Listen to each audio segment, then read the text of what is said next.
Sa Nehemiah 2 verse 10 ang Biblia nagingon sa diha nga si Sanballat ug si Tobias nakadungog niini. Nakapalagot kini kanila sa ilabihan kay may usa ka tawo nga nangita sa kaayuhan sa anak sa Israel. Sa pagsugod ni Nehemiah pagbakod sa Jerusalem, dali kayong miabot ang mga kontrabida.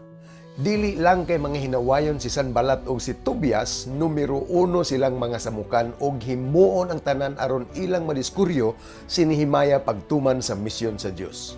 Pagmatngon kay mao gihapon ni karon. Musaad na gani kang moapil sa buhat sa Dios, moabot dayon ang daghang kompetensya.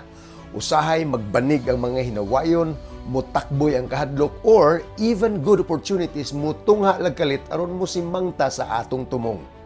Apan wala mabalda si Nehemiah, iyang giwakli ang alingugngog ng mga supakiro aron iyang madunggan ang tingog sa Dios. Nan, kung mutungha ang mga babag, tutok lang sa buluhaton, ampo alang sa kinaadman, padayon uban ang pagtuo.